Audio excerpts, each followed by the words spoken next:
तो प्यारे बच्चों, कैसे हैं आप लोग। आशा करता हूं कि आप लोग काफ़ी अच्छे होंगे। आज मैं आप सभी को इतिहास पढ़ाने के लिए जा रहा हूं, अर्थात इतिहास का श्री गणेश मैं आज से कर रहा हूं। ठीक है, इतिहास का यह हमारा प्रथम वीडियो है, इसलिए इस पहले वीडियो में मैं आप सभी को बताऊंगा कि आप जो कक्षा 12वीं में है, बिहार बोर्ड से आप जो एग्ज़ाम दे रहे हैं, तो कक्षा 12वीं में इतिहास का कितना बुक है, आपको कौन सा बुक खरीदना है, बिहार बोर्ड में इतिहास की किस प्रकार से परीक्षा होती है, किस प्रकार से प्रश्न आते हैं, यानी ये सभी जानकारी तो आज मैं आपको दूंगा ही दूंगा। साथ ही साथ कुछ बेसिक जानकारी भी दूंगा, जैसे ईसा पूर्व और ईस्वी क्या होती है। कई बार आप ईसा पूर्व ये जो वर्ड है सुने होंगे, ईस्वी सुने होंगे। ठीक है, शताब्दी आप लोग कई बार सुने होंगे, शताब्दी, सदी। शताब्दी क्या होती है, इसका प्रयोग हम क्यों करते हैं। इसके अलावा जो सबसे जो बड़ी पॉइंट है, क्या विषय क्या है, इतिहास। तो सर्वप्रथम हम जानेंगे इतिहास क्या है और हम लोग इतिहास क्यों पढ़ते हैं। सबसे बड़ी बात है कि नहीं, इतिहास आखिर हम लोग क्यों पढ़ते हैं, इसके बारे में भी आज मैं क्या करूंगा, तो प्यारे बच्चों चर्चा करूंगा। तो ये सभी जानकारी आप सभी को देने से पहले मैं आप सभी को बताना चाहूँगा कि यदि आपने अभी तक हमारे पेड कोर्स को ज्वाइन नहीं कर रखा है, तो आप अवश्य रूप से हमारे पेड कोर्स ज्वाइन कर लें। ठीक है, ये जो पेड कोर्स है ये सिर्फ और सिर्फ बिहार बोर्ड के लिए बच्चों का है, बिहार बोर्ड। वैसे बच्चे जो बिहार बोर्ड से कक्षा 12वीं की परीक्षा 2023 में देंगे, उनके लिए जो पेड कोर्स है, मात्र उनके लिए आपको 1500 रुपये लग जाएंगे। कितने? 1500 रुपये लग जाएंगे पूरे साल का, पाँचों विषय का। आपका जो 5 विषय है ना, सब्जेक्ट है, पाँचों सब्जेक्ट का पूरे साल के लिए 1500 रुपये लग जाएंगे, जिसमें आपको चैप्टर वाइज पढ़ाए जाएंगे, चैप्टर वाइज नोट्स दिए जाएंगे, गैस क्वेश्चन दिए जाएंगे, ए से लेकर के जेड तक आपको पढ़ाए जाएंगे। ऑफलाइन कोचिंग करने का कोई ज़रूरत आपको नहीं है। तो यदि आप ज्वाइन करना चाहते हैं तो आप हमें कॉल कर सकते हैं। हमारा नंबर है 70 61 50 45 52। आपको इस नंबर पे कॉल करके जानकारी प्राप्त कर लेना है कि ऑनलाइन पेड कोर्स हम कैसे खरीदें। ठीक है ना। यदि आपने नहीं खरीदा है तो आप ज़रूर खरीदें, क्योंकि पूरे साल भर का मात्र हम आपसे पाँचों विषय का 1500 ले रहे हैं, कोई ज़्यादा फी आपको नहीं है। ठीक है, तो प्यारे बच्चों हम लोग आते हैं अब हम अपने विषय पे। हमारा विषय क्या है? इतिहास। ठीक है, इतिहास। सर्वप्रथम यदि मैं बुक की बात करूं इतिहास में, तो इतिहास में जो आपका बुक है NCERT का, वो 3 बुक है। ठीक है, 3 बुक है, कुछ इस प्रकार से दिखेंगे। NCERT का जो किताब है, किताब का आपका नाम है, हाँ, किताब का नाम हो गया भारतीय इतिहास के कुछ विषय। ठीक है, भारतीय इतिहास के कुछ विषय। बुक आपका भाग हो जाएगा क्या?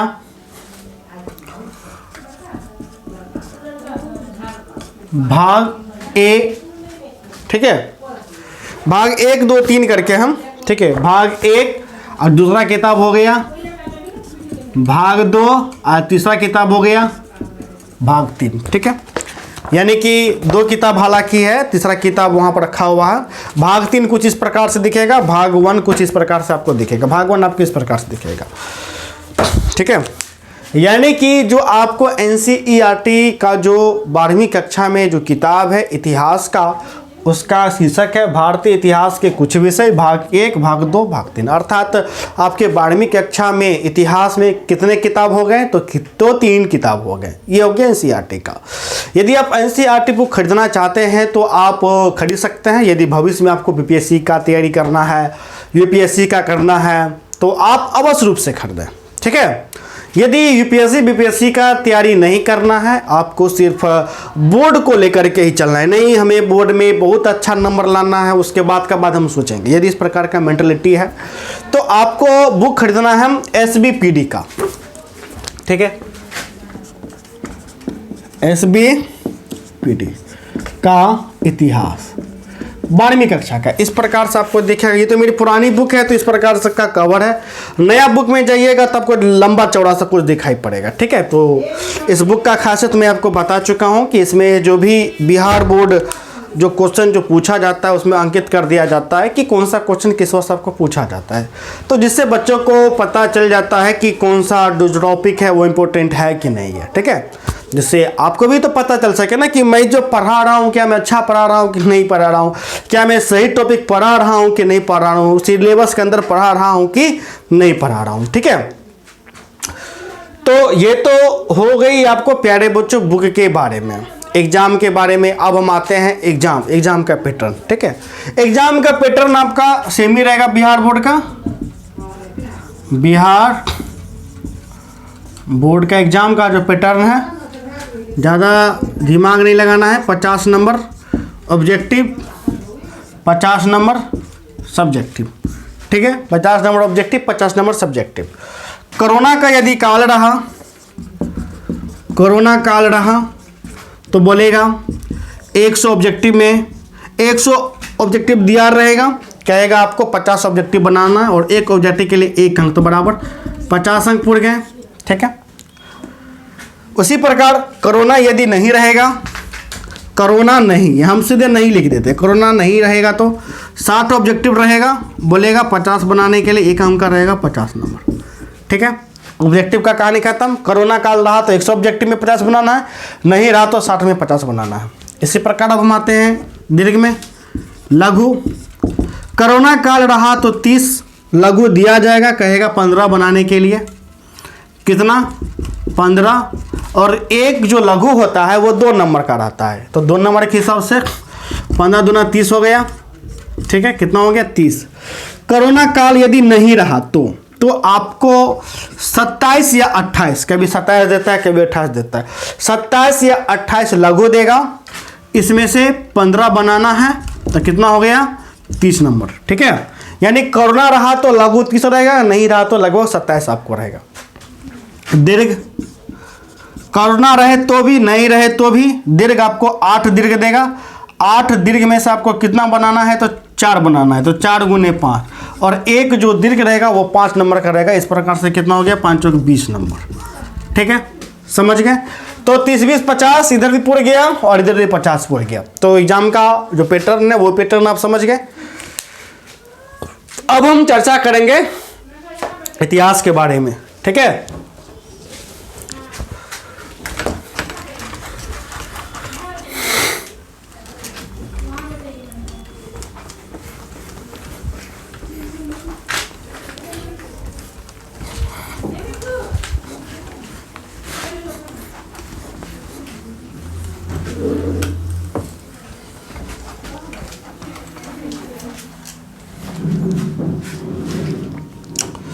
तो प्यारे बच्चों अब जो पॉइंट आ जाता है इतिहास। इतिहास क्या है, ज़्यादा हमको इस सब पे फोकस नहीं करना है, बस लाइटली समझ करके क्या करना है। तो प्यारे बच्चों लाइटली समझ करके हमको निकल जाना है, ठीक है। जो भी फोकस करेंगे, सॉरी हम तो ये बताना छोड़ दिए कि किस में से ज़्यादा आपको प्रश्न पूछे जाते हैं। जो बुक है ना आपका, एक पॉइंट हम आपको बताना छोड़ दिए हैं। बुक इतिहास में कुल कितने अध्याय हैं? इतिहास में आपको अध्याय, जो पहला जो बुक है इस बुक में 4 अध्याय, कितने अध्याय हैं 4, ठीक है। सेकेंड बुक में 5 है, इस बुक में 4 अध्याय, सेकेंड बुक में हो गया 3 2 5 अध्याय, और उसके बाद जो है थर्ड बुक में भी हो गया 3 6, ठीक है। यानी 5 4 हो गया 9 10 11 12 13 14 15, लगभग आपको देखिएगा तो आपको 15 अध्याय, हाँ 15 अध्याय है इतिहास में। कितने 15 अध्याय है, 3 किताब मिला करके। और जो सबसे ज़्यादा जो एग्जाम में प्रश्न आता है वो आपको पहले अध्याय से ज़्यादा प्रश्न आता है, यानी हड़प्पा सभ्यता। हड़प्पा जो इतिहास में जो पहला अध्याय है हड़प्पा सभ्यता, उस सभ्यता से हड़प्पा सभ्यता से पूरे इतिहास में सबसे ज़्यादा नंबर के प्रश्न पूछे जाते हैं। यहाँ तक कि 100 नंबर में से 13 नंबर तक पूछे जाते हैं, 13 14 कभी कभी तो 15 नंबर तक सिर्फ हड़प्पा सभ्यता से पूछ देता है। 15 नंबर बराबर 15%, ठीक है, समझ रहे हैं। इसलिए पहला अध्याय काफ़ी ज़्यादा इंपॉर्टेंट होता है, ठीक है ना। तो देखिए अब हम आते हैं इतिहास पे, ठीक है। नॉर्मली समझ करके आगे निकल जाना है, ठीक है ना। इतिहास क्या है, आम भाषा में क्या है, बीती हुई घटना को हम लोग क्या कहते हैं, इतिहास कहते हैं। यानी जो घटना बीत गया वह क्या हो गया, इतिहास हो गया। अब बीता हुआ घटना किसका हो सकता है, आपका हो सकता है। तो आपका बीता हुआ घटना क्या हो गया, इतिहास हो गया। मेरा बीता हुआ घटना जो भी घटित हुआ वो भी क्या हो गया, वो भी इतिहास हो गया, ठीक है। अर्थात बीती हुई घटना को प्यारे बच्चे हम लोग क्या कहते हैं, तो इतिहास कहते हैं। यह घटना किसी का भी हो सकता है, तुम्हारा हो सकता है, मेरा हो सकता है, अकबर का हो सकता है, गांधी जी का हो सकता है, ठीक है, सम्राट अशोक का हो सकता है, चंद्रगुप्त मौर्य का हो सकता है, किसी का भी हो सकता है कि नहीं हो सकता है, एकदम हो सकता है, ठीक है। तो जितना भी जो बीती हुई जो घटना की जो जानकारी जो मिलती है वह जानकारी कहाँ मिलती है, वह जानकारी हमको इतिहास में मिलती है, ठीक है। इसलिए हम लोग क्या करते हैं, तो इतिहास को पढ़ते हैं, ठीक है।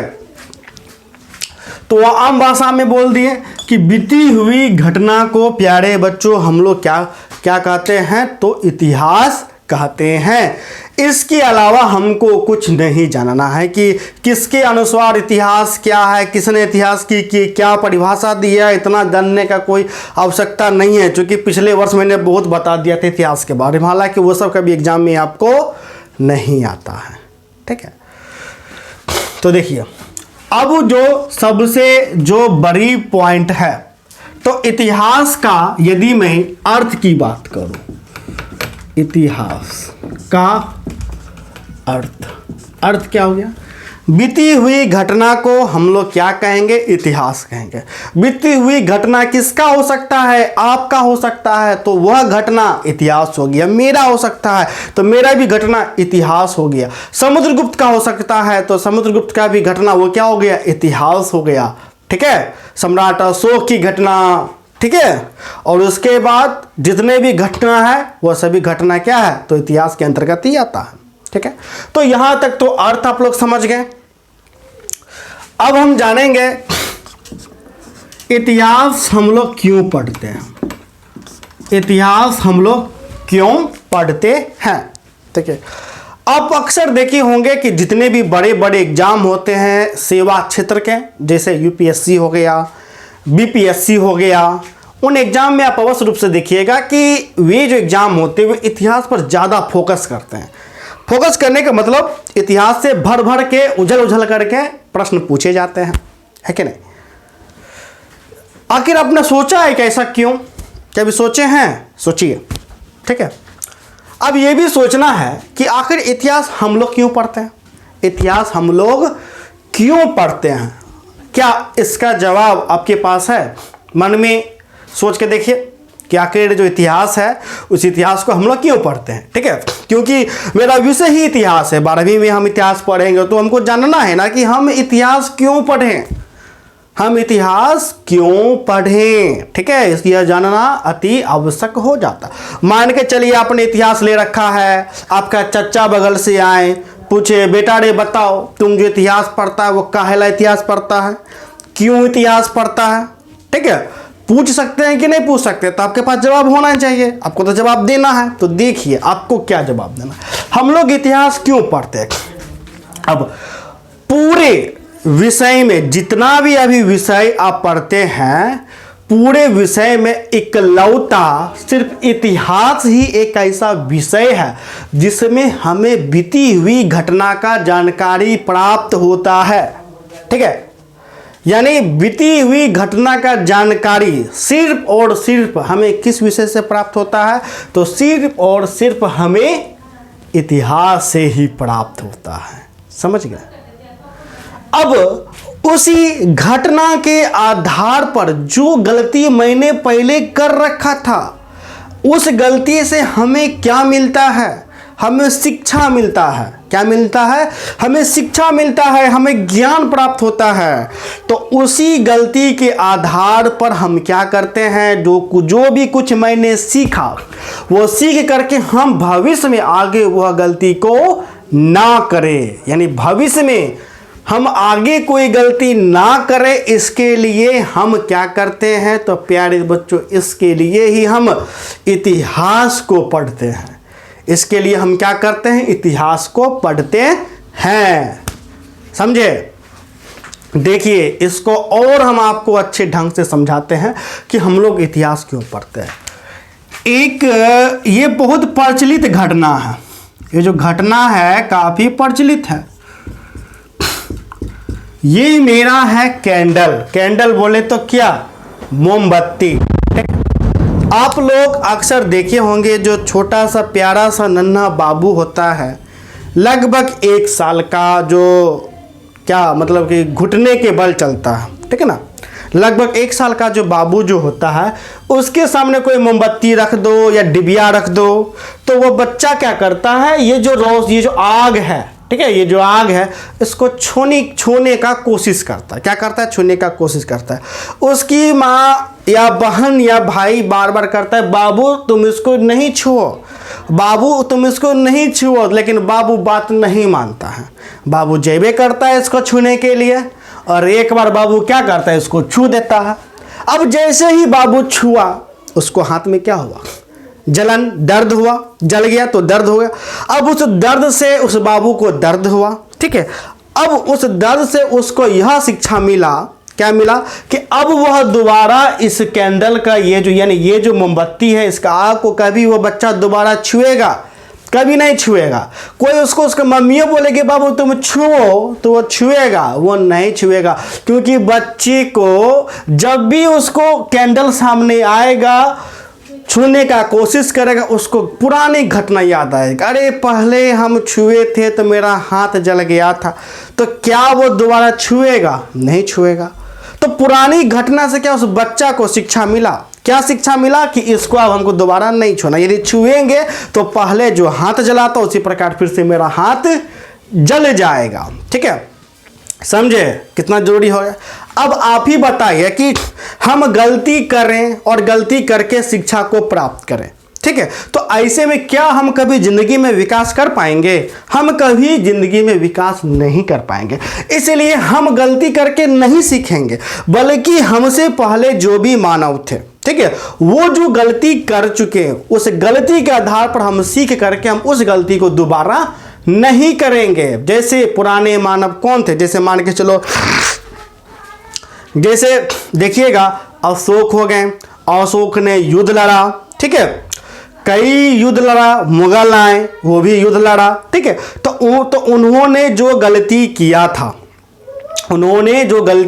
था, क्या उस गलती से हमें शिक्षा मिलता है? तो उस गलती से हमें बिल्कुल शिक्षा मिलता है, ठीक है। अब जैसे देखिए, जब भारत गुलाम कैसे बना? भारत का जो विभाजन हुआ, विभाजन कैसे हुआ? पहले भारत का विभाजन हुआ तभी तो पाकिस्तान बना ना। तो हम लोग गलती क्या कर दिए? हम लोग गलती यह हो गया हम लोगों से कि हम लोगों में बाधाएं आ गई, धर्म का, हिंदू और मुस्लिम में भेदभाव हो गया था, तो ये गलती हो गया। तो इसलिए अब जो भारत जो आज़ाद हो गया, हम लोग जितना भी ज़मीन मिला, हम लोगों को क्या चाहिए? कि हम लोग एकता के सूत्र में बंधे रहें। यदि हम लोग एकता के सूत्र में नहीं बंधे रहेंगे तो जैसे भारत से पाकिस्तान बना था, हो सकता है कि भारत से कल के डेट में महाराष्ट्र बन जाए अलग होकर के, भारत से कल के डेट में बंगाल एक अलग देश बन जाए, पंजाब एक अलग देश बन जाए, है कि नहीं। तो इसलिए पहले जो गलती कर चुके थे उस गलती को हम आगे भी ना करें, ठीक है।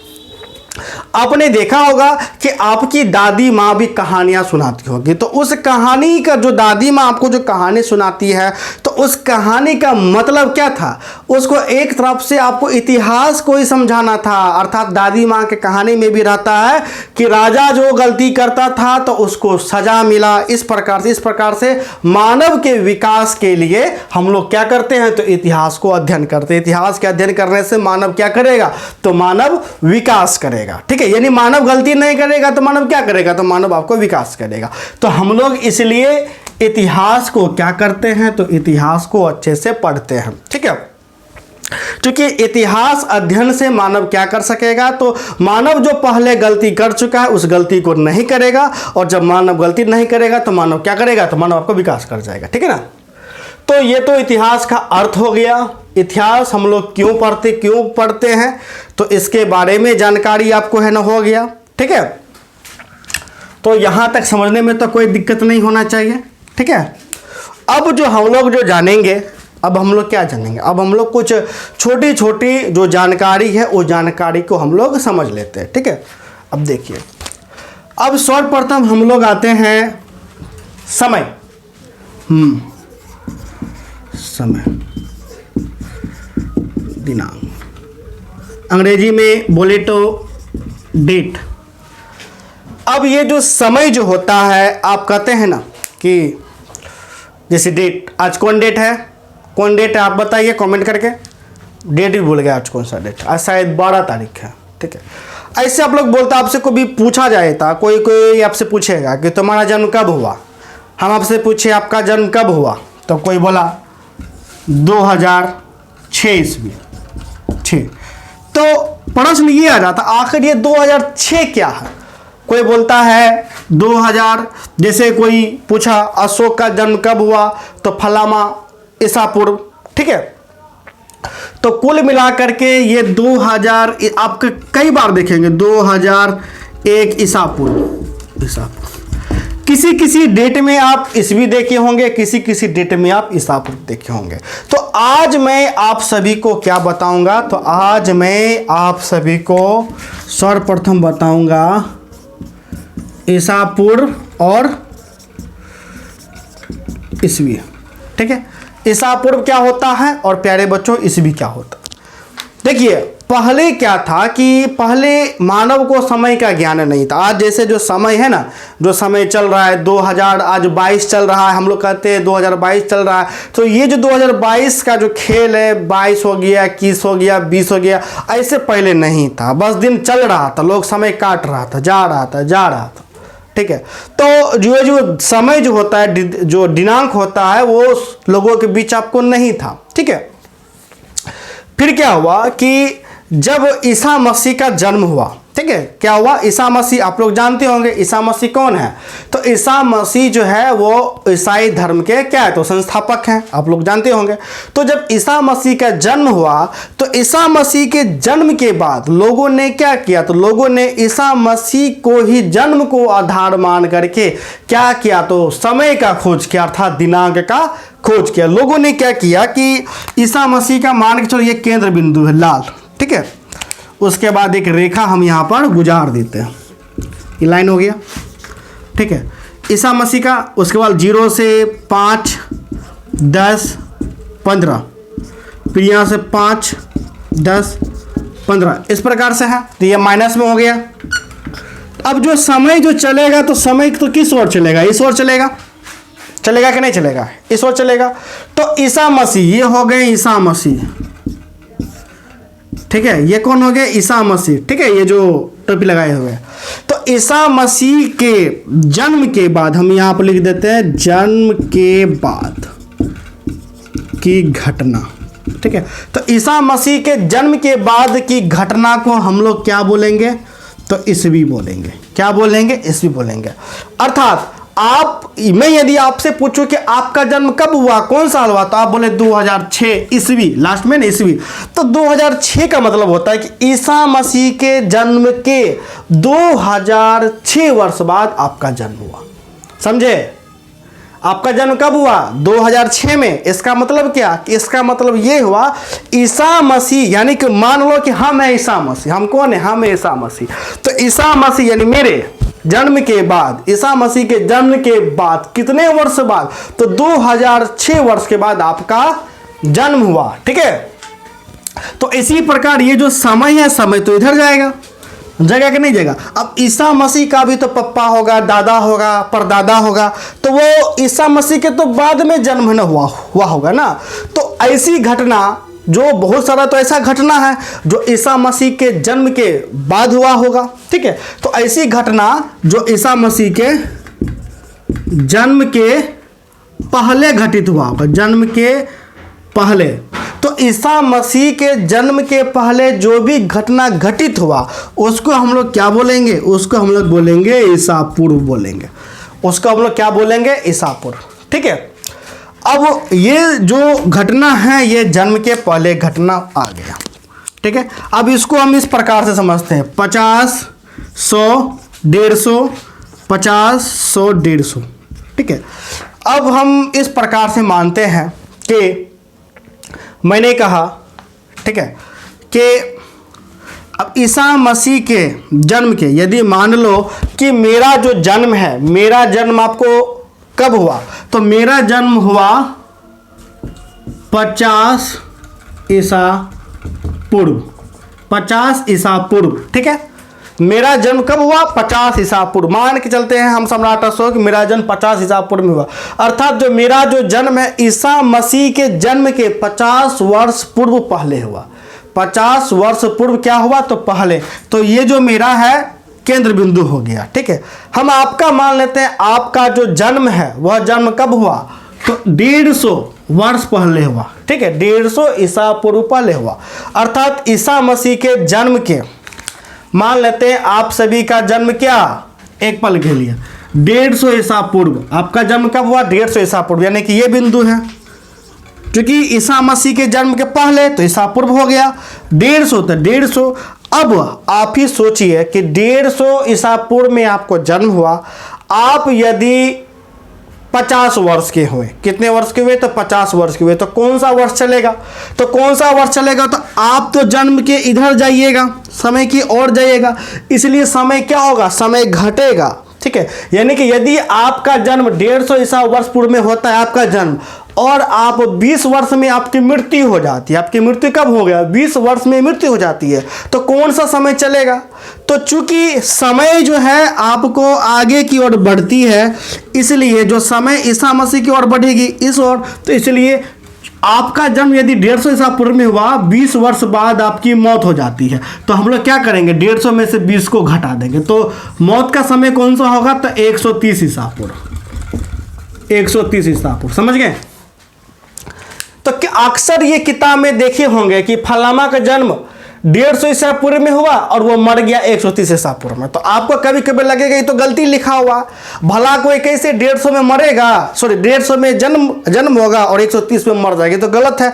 तो ये बाबू गलत नहीं है, ये क्या, ये सही है, क्योंकि इसके पीछे क्या लगा हुआ है? ईसा पूर्व। क्या लगा हुआ है? ईसा पूर्व। चूंकि ईसा पूर्व हमेशा क्या होगा? यह समय की ओर आपको बढ़ेगा, ठीक है। तो इसलिए ईसा पूर्व में क्या होगा? घटेगा। वही जब ईस्वी रहेगा, ईस्वी में क्या होगा? बढ़ेगा, ठीक है।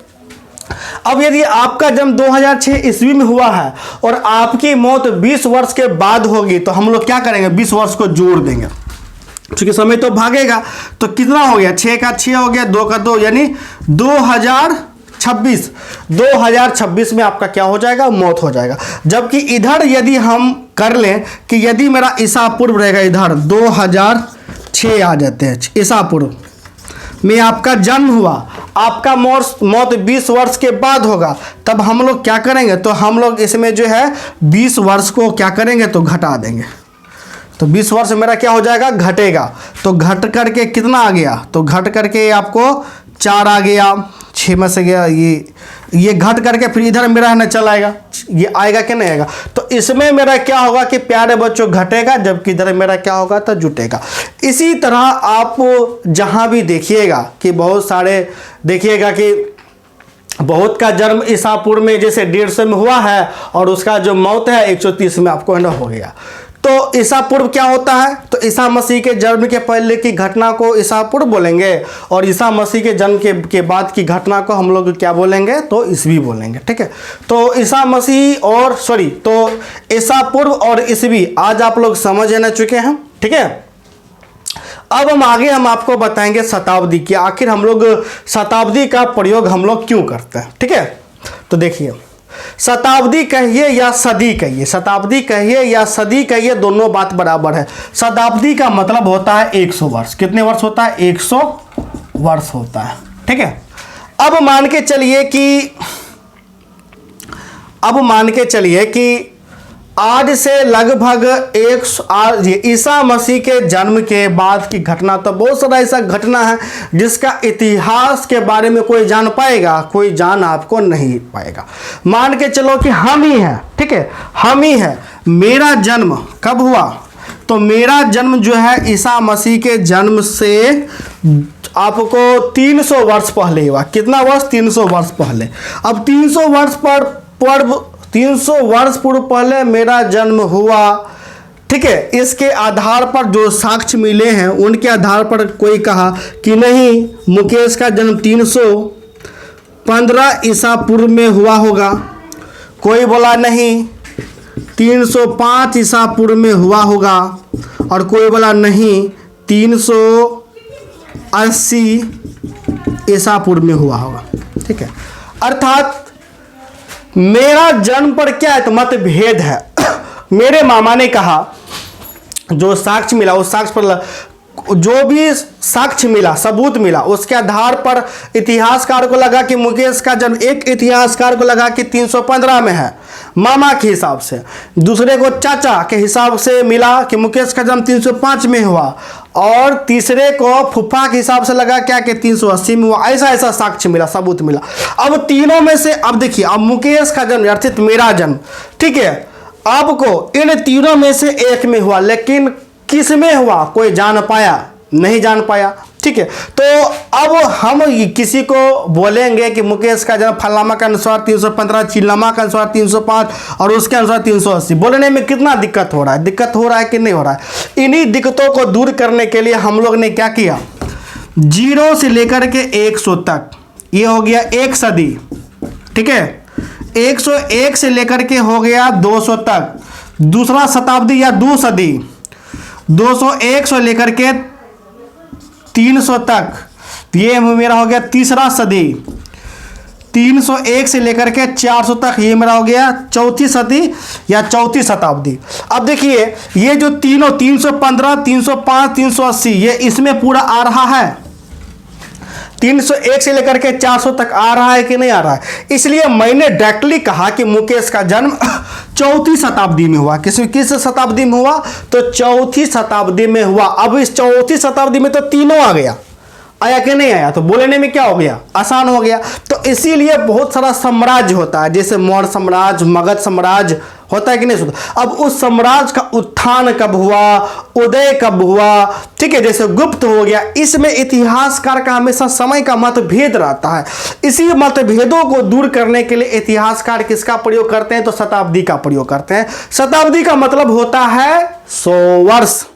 शताब्दी कहिए, सदी कहिए, बात बराबर है, ठीक है। यदि ईसा मसीह के बाद का वो रहेगा तो एक सदी ईस्वी हो जाए, यानी सदी हो जाएगा, ठीक है। एक शताब्दी यदि ईसा मसीह के जन्म के पहले होगा तो एक सदी पूर्व, यानी जन्म के पहले में पूर्व लग जाएगा, एक सदी पूर्व या एक शताब्दी पूर्व, ठीक है। तो प्यारे बच्चों, आपको शताब्दी भी समझ में आ चुकी है। आशा करते हैं कि आप लोगों को आज का क्लास काफ़ी अच्छा लगा हो। अब हम नेक्स्ट क्लास में इतिहास को कल भी पढ़ेंगे, ठीक है। चूंकि कल गुरुवार है, चूंकि इतिहास में आपको सप्ताह में 2 दिन पढ़ाऊंगा। तो यदि आपने अभी तक हमारे पेड कोर्स को नहीं ज्वाइन कर रखे हैं तो आप लोग अवश्य, साल भर का मात्र 1500 रुपये लगेंगे। तो आप हमें कॉल कर सकते हैं। हमारा नंबर है 70 61 50 45 52।